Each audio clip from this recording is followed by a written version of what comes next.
Video number 4 out of 5 in the travel playbook series. And this week is all about the airport and one little trick that not a lot of flyers know about that can actually get you on an earlier flight. Stick around and let's fly into it.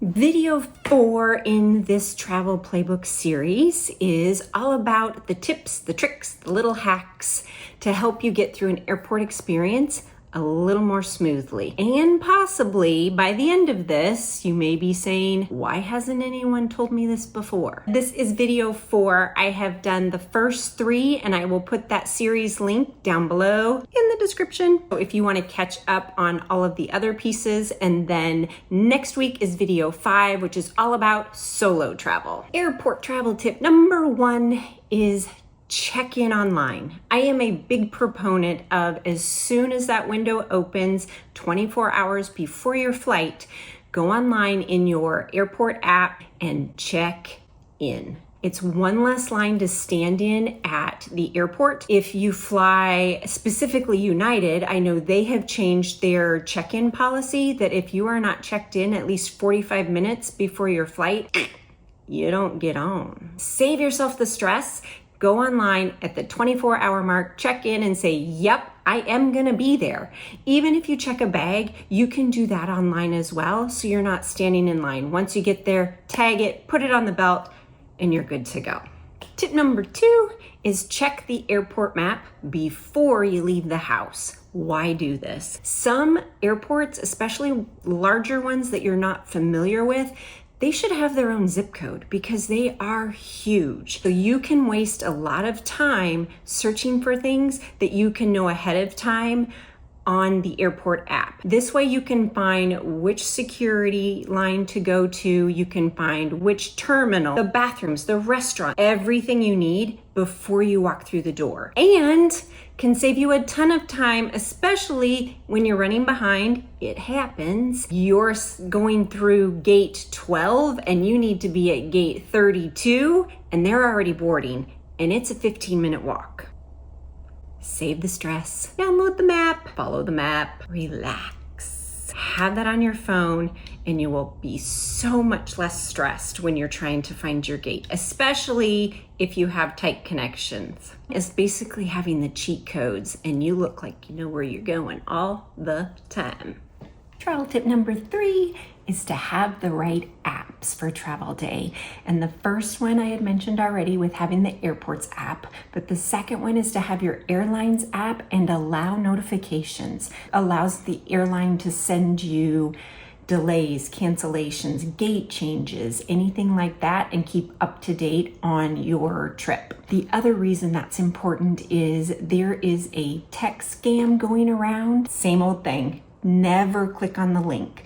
Go to your airline's app and double check everything in there and don't get caught up in that mess. I also have a free download that I'll put in the descriptions that has 15 of my favorite travel apps, so that if you're interested in more, you have all that available. And if you're not, we can move on to tip number 4. Airport tip number 4 is the 2-hour rule, or the bare minimum 90-minute rule. This is all based on the boarding time and not the departure time. With so many airlines now upping their game to boarding between 30 and 40 minutes before departure, base that time on when that boarding starts. If you have a 2 p.m. flight, you're gonna board at about 1:20 to 1:30. Base it on that time, especially if you are in one of the earlier boarding gates, and take a carry-on suitcase because you don't want to lose out on overhead bin space.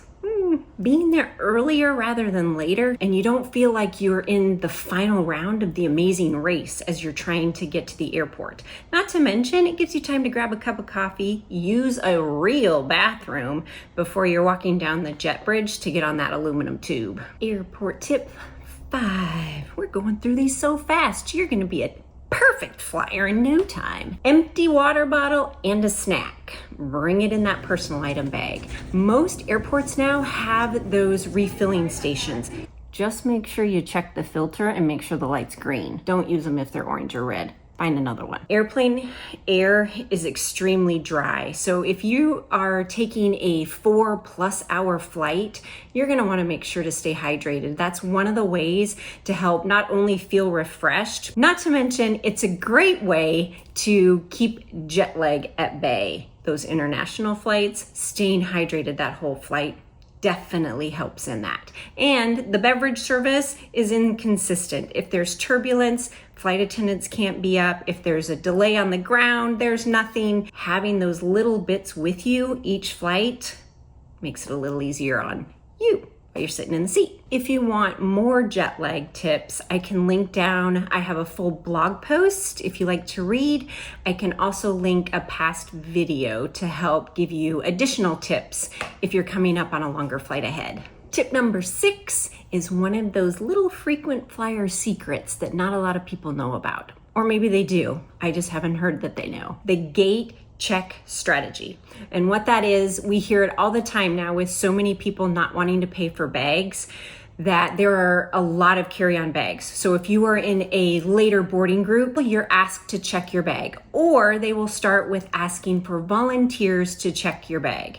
If you don't need anything in your carry-on bag and don't mind stopping at baggage claim, hand it to the gate agent, they'll check it for you, and then you'll be hands-free. The other piece to that is when you're flying a regional airline. So for example, Phoenix into Pasco Airport. That is a smaller regional airline that is used by the major airlines.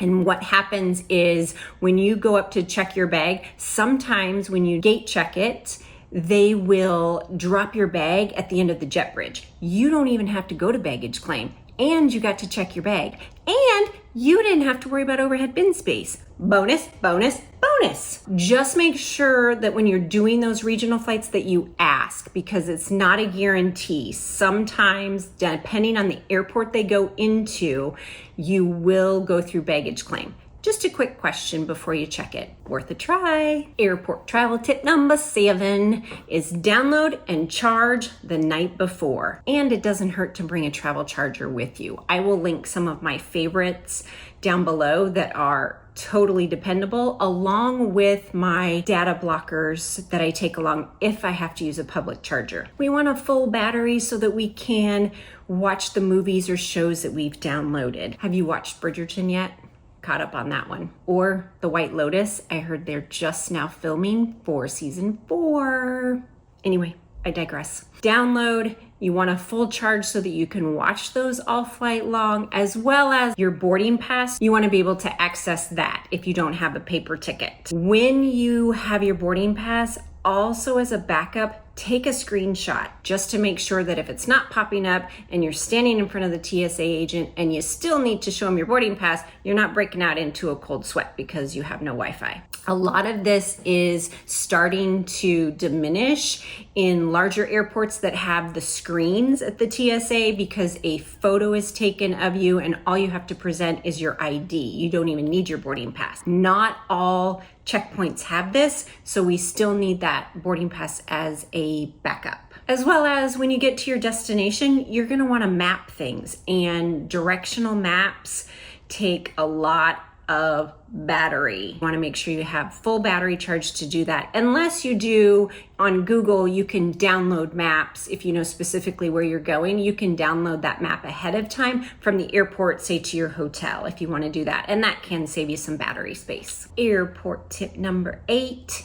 is another sneaky little trick that seasoned travelers use on the down low. Checking the flight before yours going out and see if there's seats available. You're there those 2 hours early, you had no delays, you got right through security, and now you're sitting there waiting for your flight board. If you looked and you saw the flight before yours to the same destination, go and see if there's some empty seats on that and you can get out earlier. It's not a guarantee, even if there's seats available. Due to weight and balance issues on the airplane, sometimes they have to adjust for that. That's why there's empty seats. There's all sorts of reasons. However, if you go up to the gate agent, if they're not swamped, like don't try this on a storm day when the power goes out at the airport, try it when it's low key, and ask nicely if there are seats available and you can change from your flight over to earlier flight. There's misconnects, people don't show up for their flights. There's all sorts of reasons, but you're not going to get anything if you don't ask. But be kind about it. Gate agents have a lot of responsibility and a lot of things going on, just like you do. But when we can show some kindness when we're asking for a favor, it goes a long ways. Travel tip number 9. Look for the hidden security line.